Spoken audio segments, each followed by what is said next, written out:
Hey, I'm Jay, and you're listening to Mindset Monday, a new series on the More Than podcast created to be the perfect dose of inspiration and motivation while giving you tangible tools to shift your mindset in a more positive direction. After all, your life is only as good as your mindset. I'm so glad you're here. What's up, fam? Welcome back to Mindset Monday. It's officially summer. The sun is shining. We're all traveling. Drinks are flowing. We're wearing less and less clothing, which ultimately means a lot of us have our insecurities popping off. Summer used to be such an anxiety-inducing season for me because all of my insecurities were at the front of my mind all the time. It held me back from the events that I would go to, hanging out with friends, not ever wanting to put on a bathing suit. I felt so self-conscious in my clothes. I would absolutely dread a season that is meant to be so much fun because my insecurities were so loud. And I know I'm not alone in that. I did an Instagram story talking about the fact that I'm so excited going into summer because we have travels coming up. We have a pool in our backyard that I feel like I've been living in over the last couple weeks. And I was just reflecting on the fact that this used to be such an insecure and anxiety-inducing time for me. And now as a 30-year-old woman, I don't have those same feelings. Instead, it's been replaced with just excitement in this season. And as I was talking about my experience, my DMs were flooded with so many of you that are still really struggling with your confidence, especially with summer being here. And I get that. I feel that. That is so real and it's so valid. And I want to give you tangible tools and things you can implement to start working on your confidence in this season and beyond. This episode is not in any way meant to just blow smoke. We've all seen that social media graphic that circulates every single year that it says how to have a bikini body, have a body, and put on a bikini. And I appreciate what it's trying to get across, but it's also not factoring in the fact that it's extremely emotional for so many of us women to put on a bikini, to show up in summer clothing, because we have so many emotions tied up in our insecurities. So this episode is not meant to give a fluff response as to why you shouldn't be insecure, why you should just put yourself out there anyways. Instead, it's going to be 3 tangible tools that you can start implementing that can help work on your confidence. And I want you to know that I'm not coming to you at all from a place of being removed from these insecurities. I still struggle with insecurities. And I think that's such a preconceived notion that a lot of people have, that if you're a confident person, you no longer have insecurities. And I want to remind you that confident people still have insecurities.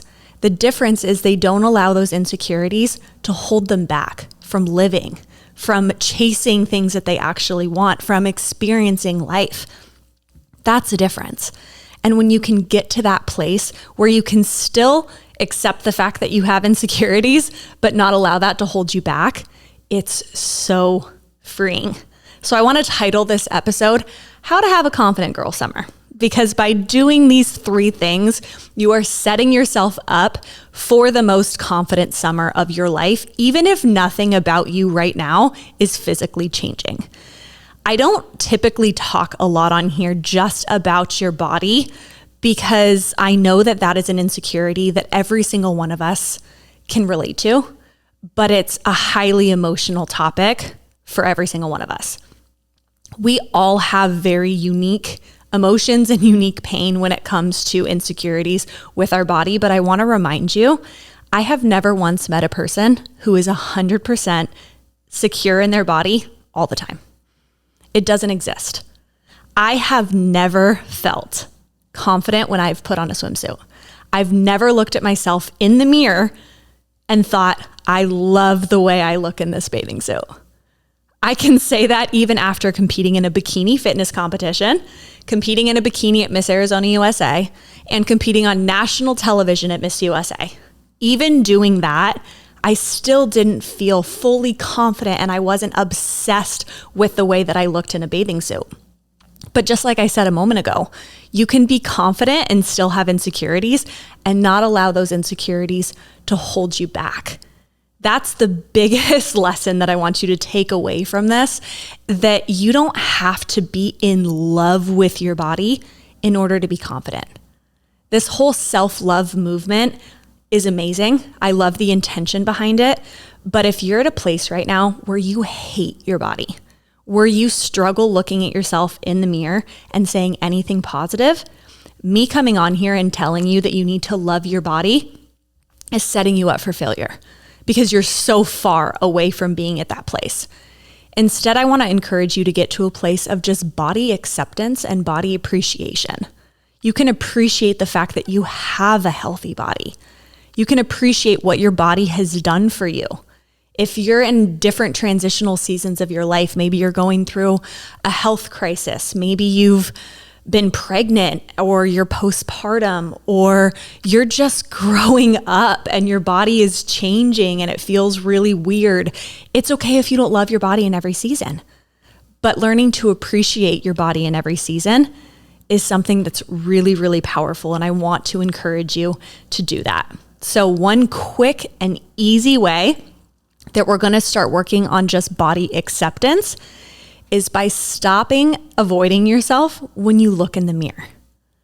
So many of us will pass by mirrors throughout the day and not look at ourselves because every time you look at yourself, you tear yourself apart. Or when you're getting ready every day, you're tearing yourself apart. Our thoughts have so much power. Even if you're not vocalizing these insecurities or these negative thoughts out loud, but you're thinking them about yourself and then wondering why you're not confident, the two are directly connected. So instead, I am challenging you that every single time you look in the mirror, say something out loud that's kind about yourself.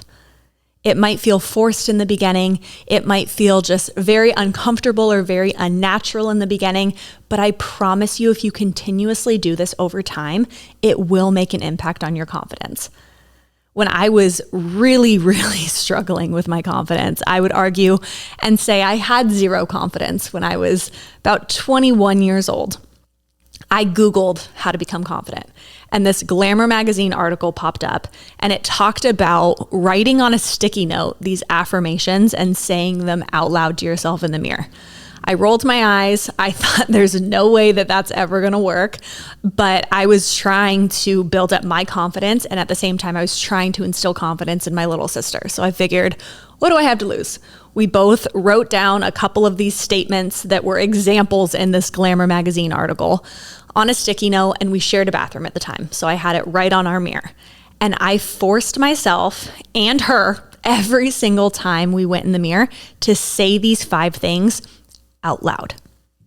In the beginning, it felt so uncomfortable. It felt so forced. I would roll my eyes at myself. I know my sister felt the exact same way.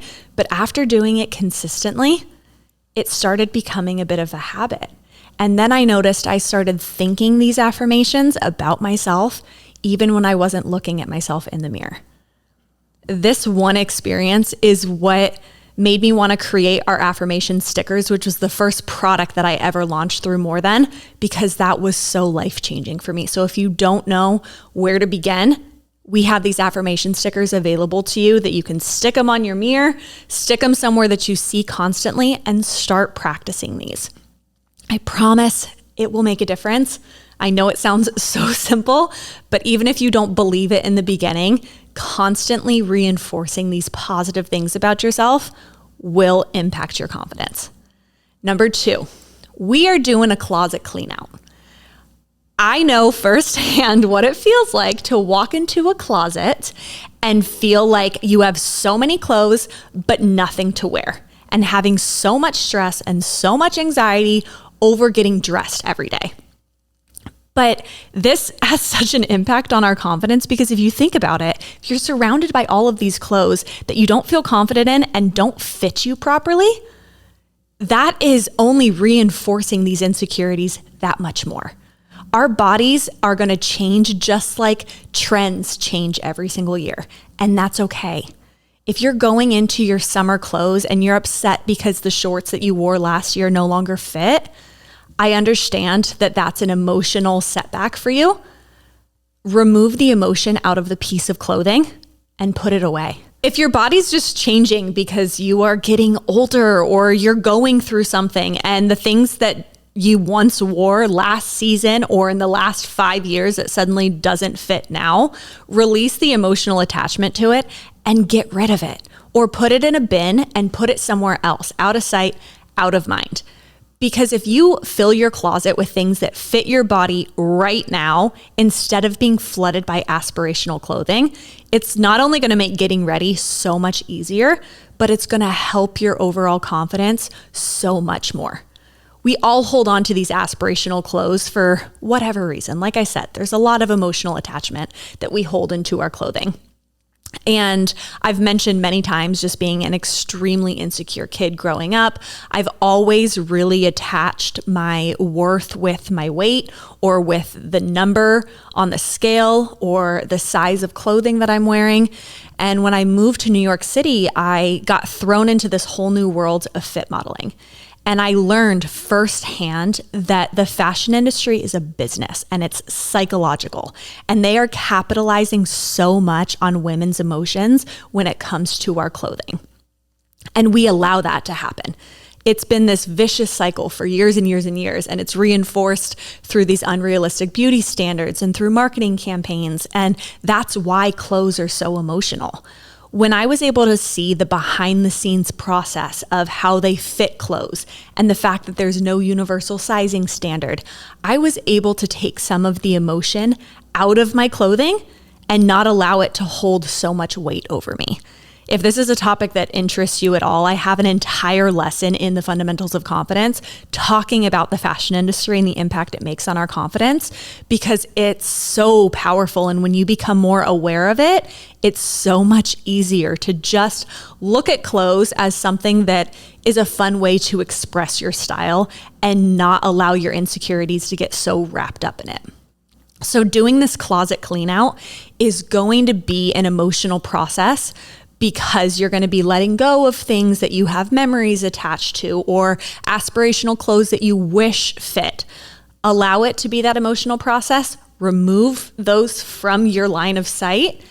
And here comes the fun part. Start getting capsule staple pieces that you feel good in right now, that fit your body well right now. Maybe that's an awesome pair of shorts. Or if you don't feel like you can wear shorts, get some linen pants, get some light trousers, get some t-shirts or some tank tops or some bodysuits that fit really well that you feel confident in.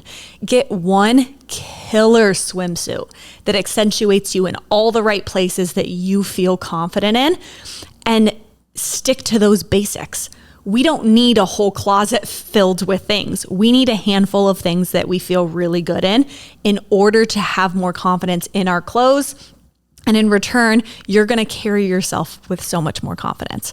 So make sure you dedicate some time to doing this closet clean out, and just know the reward is coming on the other side by treating yourself to some brand new clothes, because who doesn't like that? The third tangible tool has everything to do with your body, but I want you to hear my intention behind this, because we look at fitness and as movement as a means of changing our body, and I want you to shift the way that you view that. I want you to find a form of exercise that feels good for you, something that you look forward to every day, and do it more for your mental health than for physical changes. Maybe that's getting 10,000 steps in a day, or meeting up with a girlfriend for a walk 3 days a week, or signing up for a Pilates class, or doing an at-home strength training class, or doing a yoga class, whatever it is. I want you to find something you genuinely enjoy doing, and then I want you to commit to doing it for the next 3 months, the next 90 days, something that you are doing consistently. The reason I want you to do this is because confidence comes from keeping the promises we make to ourselves.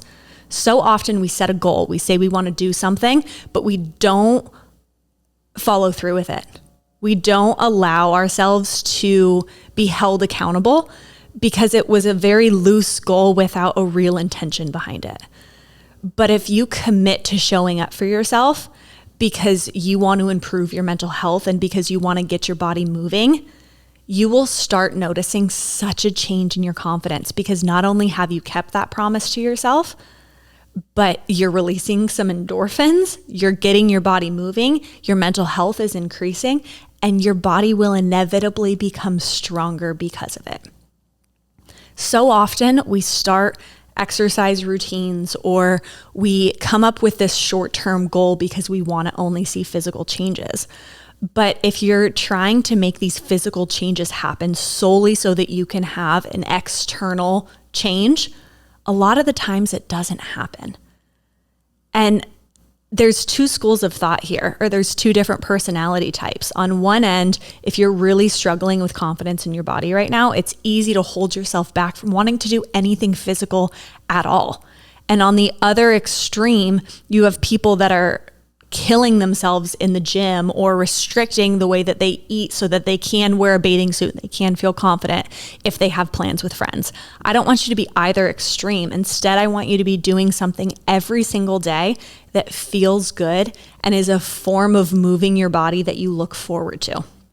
So doing these three things, I want you to speak kindly to yourself in the mirror. If you need help with that, we have the affirmation stickers at morethaninc.com, and I will link it in the show notes.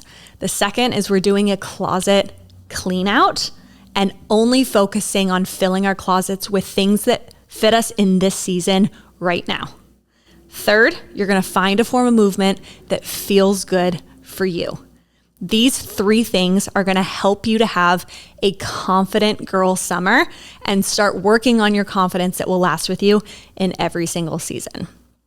If this episode made an impact on you, please share it with a friend or share it on social media. Make sure you are following us wherever you get your podcasts. Rate and review the podcast. And I appreciate you guys being here. I hope that you loved this episode, and I will see you guys next week.